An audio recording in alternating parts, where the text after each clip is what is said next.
Right, so recently on the channel we discussed Austin Aries' return that he has made to mainstream wrestling, more particularly his return to MLW, with MLW probably being the biggest platform he's been given since the Bound for Glory incident all those years ago. And yeah, that MLW show was just pure total insanity. I couldn't believe what I was watching. There were some good matches, there were some overbooked crazy matches, there were some straight up just bad matches. MLW, that show, had a bit of everything, and it made me wonder and begs the question as to why is nobody talking about MLW? Like, you hear about WWE, AEW, TNA, heck, you probably even hear about the NWA more than you hear about MLW. Nobody ever talks about MLW, including me. That was my first time ever watching MLW, and my first video about it on the channel, so I'm back for more. I am a total noob with MLW or Major League Wrestling. Let me tell you everything I know in my head about MLW and their history. I know that they started in the early 2000s originally before they shut down after just a couple of years. And they came back in the mid to late 2010s with MLW Fusion, their weekly show, which aired on beIN Sports for a bit and also YouTube, I think, before it just at some point faded away somewhere along the line. And I know that guys like Jacob Fatu,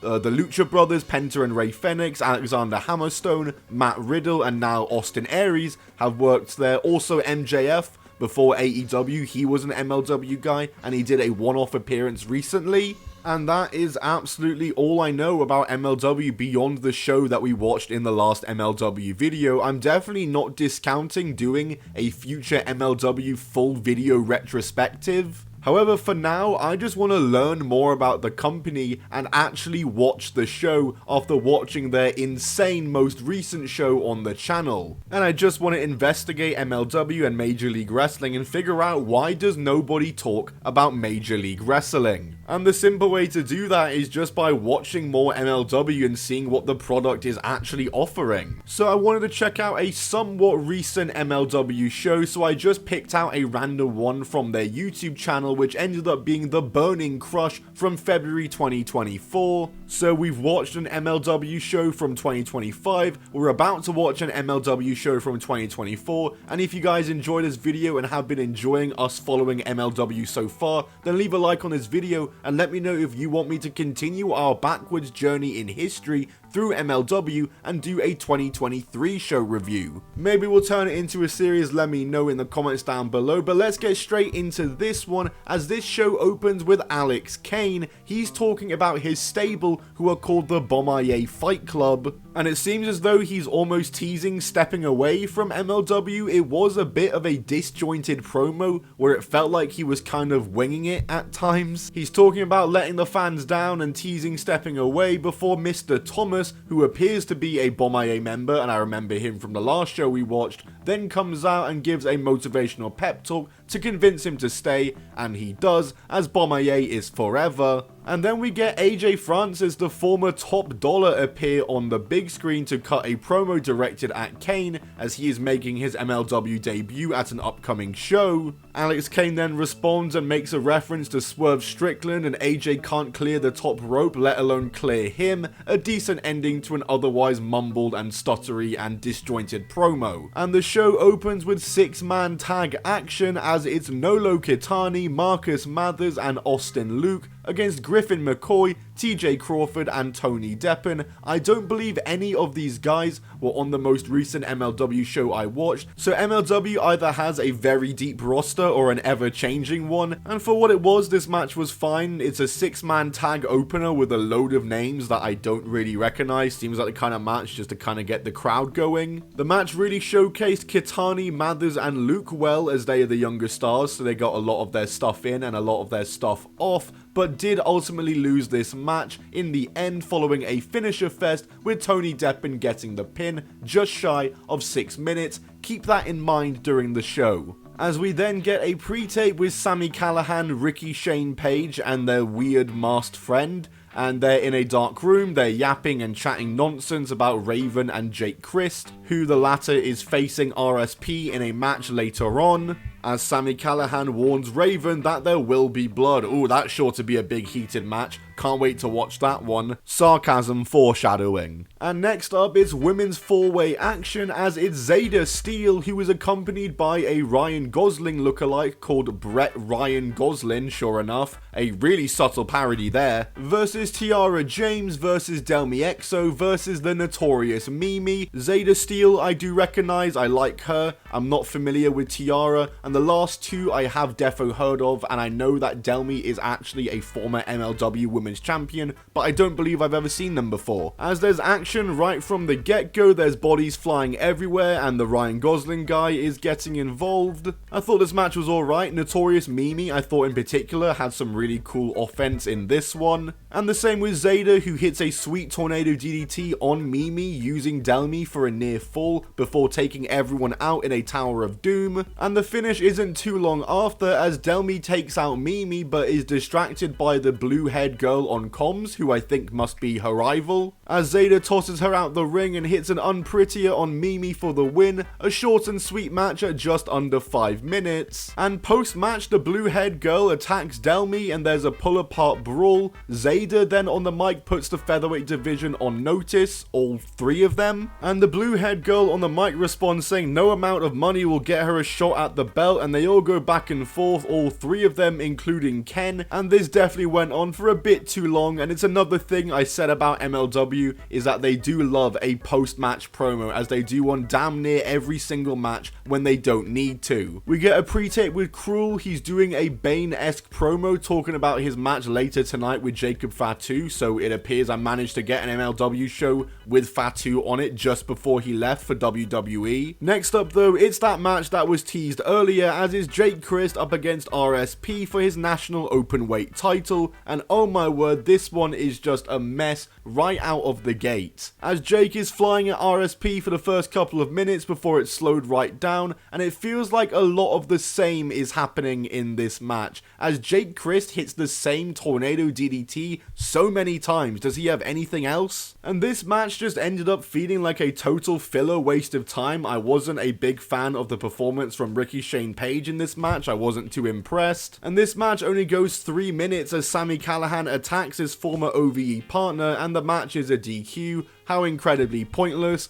Then Akira makes the save and there's a brawl, and they're all cleared out with the babyfaces standing on top as one of the fat masked guys is put through a table. I'm sure this is obviously all part of some wider angle, but I'm not really sure what is going on, and I don't really care, to be honest. Then there's a backstage angle with the MLW booker Court Bauer and Cesar Duran, aka the former Dario Cueto from Lucha Underground. The two are beefing about something, as Dario Cueto says he wants to make an Azteca Lucha promotion and sign a bunch of people for it, and now this, I believe, is the start of when MLW kind of revived Lucha Underground. I could be wrong, but I remember MLW had Azteca Lucha and Azteca Underground, which seemed like a cool concept. You know, Lucha Underground coming back will always be welcome, but it wasn't executed super well from what I've heard, so leave a like if you want to see me review the failed Lucha Underground revival show. There's a backstage segment with a load of tag teams, and then the next match is Tom Lawlor versus Matthew Justice, as Justice attacks him before the match officially begins. And this match also, just like the last, just an absolute mess.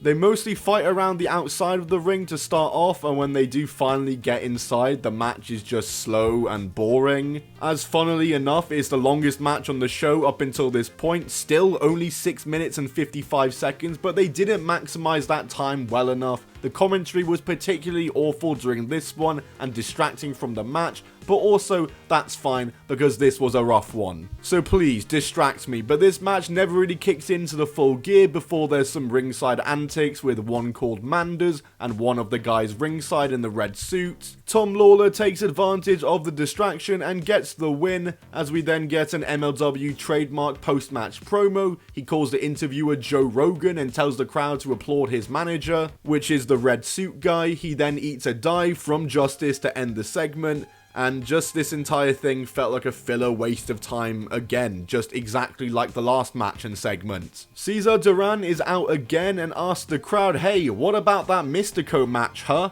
Who wasn't even on the show? What? and he's about to announce his acquisitions for Azteca Lucha before the blue-haired girl comes out alongside Ricardo Rodriguez and Rocky Romero. What is this cast of characters I'm looking at here? And she starts beefing Duran now. What is the deal with this girl? Why is she everywhere feuding with everyone on this show? They go back and forth, and I'll say the girl is good on the mic. She gets the better of Dario Cueto here, but I just have no idea what they're talking about or what the storyline is. She says she has a video of him crying whilst he gets beaten up. I don't know what they're talking about, but they book a match for Mystico versus Rocky Romero for a later date. The segment ends. I am so lost. But that cast of characters that I just saw, Rocky Romero, Ricardo Rodriguez, and Dario Cueto all out on stage. What is that cast? Next up though, it's Love Doug versus, oh hey look, it's just Ken, or sorry, Brett Ryan Goslin, as Zayda is back out with him as well, and we're looking at a very gimmicky filled ring with this match here. They show a recap of these two's feuds so far, which is actually nice to see, a bit of context for once, as there's a love triangle angle and there was a blindfold match leading up to this point, so this feud looks a bit crazy. Then pre-match on the mic, Goslin cuts a promo doing a "This Town Bad" and states his claim to victory, as this match is a Lumberjack and Jill match. At least they ain't got blindfolds on. Imagine a blindfold Lumberjack match where not just the wrestlers are in blindfolds, but also the Lumberjacks. Right away, Brett is jumped by Doug, who gets off to a quick and dominant start in this one. One thing about this match I really appreciated is the face-heel dynamics in the Lumberjacks and Jills. As the babyface ones, you know, they do their job, they throw Brett back in the ring, whereas the heel ones just give the beatings to Doug. Brett takes control from there, but the Lumberjacks help Doug get back in and he chucks roses at him. Then everyone at ringside starts brawling as Doug jumps on everyone and Doug is in control, but Zayda then distracts him and Brett hits the unprettier to win. This one only went 4 minutes, but this is probably my favourite match of the night. Very gimmicky, but they made the most of the little time they had. A truly short and sweet match. Good for them. And I gotta say, I do like Brett Ryan Goslin. I do like the gimmick. He's entertaining and he can work, and the same with Zayda. They've got a good alliance going here. I really enjoy this. Then there's a pre-tape promo with Jake Christ, Akira, and Raven talking about Sami Callihan and what happened earlier. I do not care about this feud at all anymore after watching that one match, and also the Blue Meanie is there for some reason. You truly just get the most random people appearing out of nowhere on this show. But yeah, next up is a tag match. It's Davey Boy Smith and Richard Holloway, who are out with the red suit guy again, who I found out by this point is called Saint Laurent and is the manager of a group called the World Titan Federation, which appears to have a lot of members in it, Tom Lawlor included, obviously. Pre-match promo, of course, as Saint Laurent on the mic says "This Town Bad," which is Philadelphia, as he disses Philly cheesesteaks. And they're interrupted by their opponents, who are Cozy Max, aka Satoshi Kojima, and Okamura. They are the MLW Tag Team Champs, but this is non-title action for some reason, which instantly made this feel like a filler match from the get-go, and they sure wrestled like it was one too, as this totally felt just like a filler TV tag match. There's really not much to say at all about this one. It wasn't bad, but they were just going through the motions and it just felt like filler, like I said, an unbelievably skippable match. I will say I definitely enjoyed Cozy Max's work a lot more than the others in this match, and they do get the win here. A very subpar average match there, as anyway, it's main event time straight after. It's Mads Krul Kruger taking on Jacob Fatu with no weird backstage segments in between, just straight to the next match. Hell yeah. This match is anything goes and is by far the biggest and most intense feeling match on this card. It is of course the longest one on this card, going over 11 minutes, the only match on the show to get double digits. And yeah, it's a drag for the first few minutes as they're just walking around ringside, grabbing weapons, going through the motions. It's a slugfest to start. Chairs get involved as Krul takes control. Krul then puts himself through a table and eats a chair to the head, but sells none of it as he hits a choke slam that Fatu bumps in a very interesting way. Jacob Fatu gets a pretty sweet comeback sequence, but Krul just continues to no-sell nearly everything and is just getting up instantly from everything he's hit with, but a table spot does finally keep him down. Fatu continues in control, but then Krul no-sells a hip attack and then flame throws him out of nowhere, hits, I'm guessing, his finisher, and then wins out of nowhere. What just happened there? Fatu hit this guy with everything for minutes straight just to get fireballed at the very end out of nowhere and then lose. After the match, there's even more craziness as Cruel then instructs his goons to remove Fatu as they get him in a body bag and exit with him. This was actually the way to send off Jacob Fatu, I found out, as this was actually his last match in MLW that I just watched here, and what a way to go out by being shot with fire and dragged out in a body bag. Yeah, Jacob's definitely doing a lot better for himself in WWE, but oh my word, that match was something else. I definitely think I liked it more than I didn't, but that's really only because it was just so over damn booked, it was comical. And yeah, that is how we closed the show, and it really didn't answer my question as to why is nobody talking about this. Because on one hand, I want to talk about this and laugh about everything that's happened on this show, but on another hand, I can figure out why you probably want to avoid this stuff. Yeah, just a pure insanity of a show. I think the recent MLW show I watched was a lot better, the one I watched recently for the channel. I'll rate this one 4.75 out of 10. I rated the other one, I believe, 6.5 out of 10. On this show, I enjoyed the opening tag a bit. I thought that was okay. I thought the women's four-way was pretty good. And I enjoyed the Brett Ryan Gosling versus the Love Doug match, as gimmicky as it was. I thought they made the most of the time they had, and it was pretty fun. Brett Ryan Gosling and Zayda were definitely the MVPs of this one. They were my favorite acts on this show, and both their matches they were in were the ones that I liked. And other than that, I guess there was some funny stuff in the main event. That's really all about it that I can think of that I liked on this show. And in terms of what I didn't like, the Jake Christ versus Ricky Shane Page stuff, I absolutely just didn't enjoy whatsoever and couldn't care less for it. Tom Lawlor versus Matthew Justice, I don't think did its job at all. And the tag team co-main event, I didn't really hate, but it was just filler. And a lot of this show felt like filler. And then of course there was that main event, which was an overbooked mess. Even if I did enjoy and find some parts funny, it definitely wasn't a fitting main event in my opinion. And the Cruel no selling, I get it's probably part of his character, but my god was it annoying me. But yeah, that's all about I can think of for MLW The Burning Crush 2024. What a random ass show this was, and once again, it really didn't answer my question, because this is a show that I could have so much to say about because so much damn crazy stuff happened. But also, like I said, after watching a good portion of this show, I can understand why a lot of people wouldn't want to watch it or talk about it. But yeah, that's all I've got to say on this show. If you want to let me know what you thought of this show, then leave it down below in the comments. Let me know your thoughts on MLW and any other future MLW content that you'd like to see from me as we learn more about this absolutely crazy promotion and their product. What shows or matches should I review? What careers in MLW should I review? Let me know. Other than that, like the video if you did enjoy, and subscribe with notifications on so you never miss a video on the Top 10 Wrestling channel. I'll see you all in the next video, my friends. Goodbye, and keep on rolling.